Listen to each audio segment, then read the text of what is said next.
And we are, of course, going to be in conversation with various parties in order for us to get some kind of reaction. And I do understand that we do have Dennis Bloem from COPE, who is joining us now to give us a sense of the, COPE's reaction to these transitional regulations. Mr. Bloem, thank you so much for your time this afternoon. What is your initial reaction to these transitional regulations? Good afternoon, Bongi and Francis. No, what we are saying is it was unnecessary for this briefing that the minister come to brief the country. We thought that a big announcement will be made. The minister could have waited up until the 5th of April because they have already planned and decided to uplift this thing on the state of the disaster on the 5th of April. Now, this was just to come and brief people about nothing. Now, we are saying the big problem in this thing is this vaccine mandate. That people, churches are fighting. Football fans are fighting. Sports people are fighting. We don't hear what is their plan in this whole. It's a confusion, and this thing will never work. It's unworkable. This thing of vaccine mandate. Instead, they must educate people, address the concerns of people. You cannot force a thing against the will of the people. We are saying that it could have been better for the minister not to come to the public and address us. That is what we are saying, Bongi. All right, that is COPE's and Dennis Bloem, of course, talking to us about the fact that, Francis, they're not happy. The minister should not even have made this waste of time, according to COPE. Let's see what the FF Plus leader, Peter Groenewald, has to say. They sent this voice note. Although the cabinet met and sees a need to move away from the state of disaster, the people of South Africa must not be misled. There are regulations published and people can comment on that.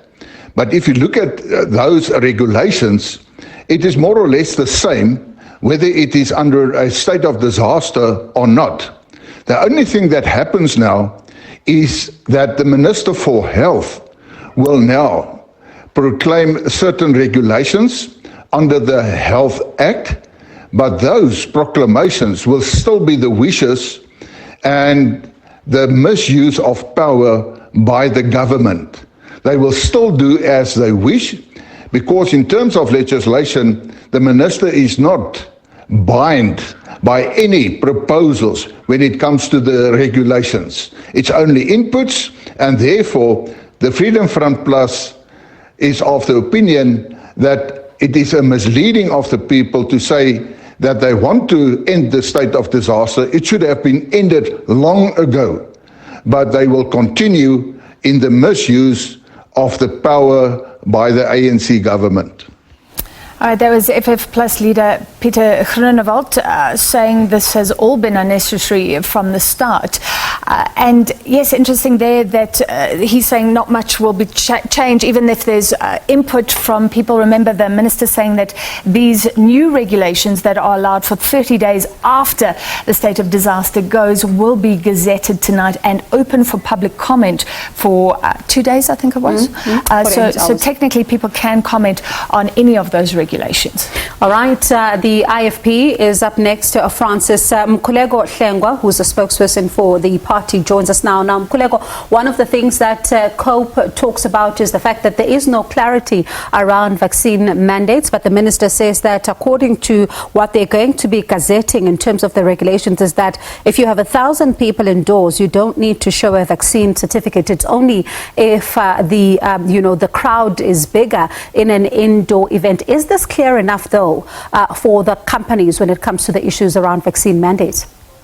Good evening to you and the viewers. Well, one must say that the briefing is seemingly tautology because it's repetition of what the president has already said. There is heightened confusion now insofar as which deadline takes precedence because the minister has spoken about 48 hours. And when the president spoke, he had given an indication of 16th or 15th or 16th of April on the basis of the regulations that the Minister of Health has published. Therefore, the government is really speaking from both sides of its mouth here, and that is confusing. So one would have hoped that the Minister of Culture would have provided additional information to what we already know. Instead, it adds to the confusion.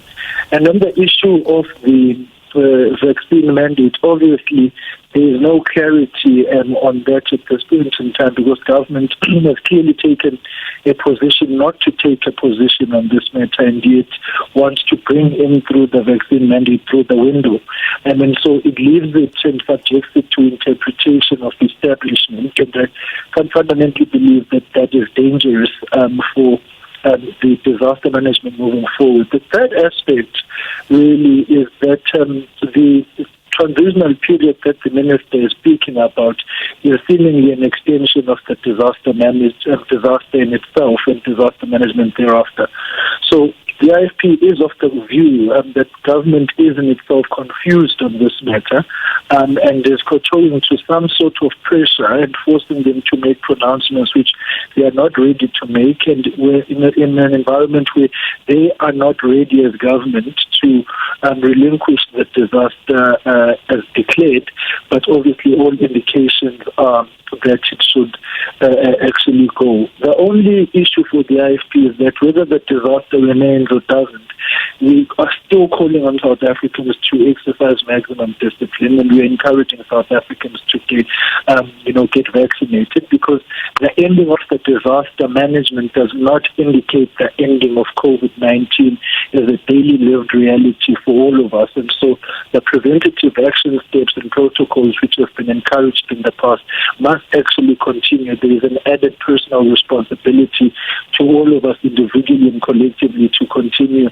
protecting each other against this virus. But we are calling on government to desist from confusion, to desist from a PR competition of who said what ahead of who and who can say it better. There really has to be one script from government, and they have to, not confuse business, not confuse the economy, and not confuse international travel, amongst others, with all these things. Essentially, the minister has come in to alter the president's timeline and repeated what the president has said, and now we have no clue as to which one takes precedence over the other.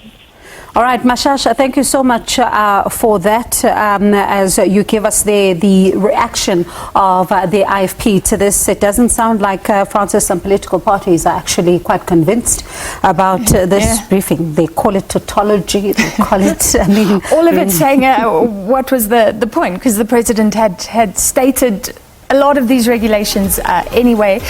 Maybe we are getting some legal detail, but not enough. For example, the 350 Rand. How will it legally be paid if it was implemented under the national state of disaster? And now the minister didn't give full details of how that transition will take place. But we'll follow for more information.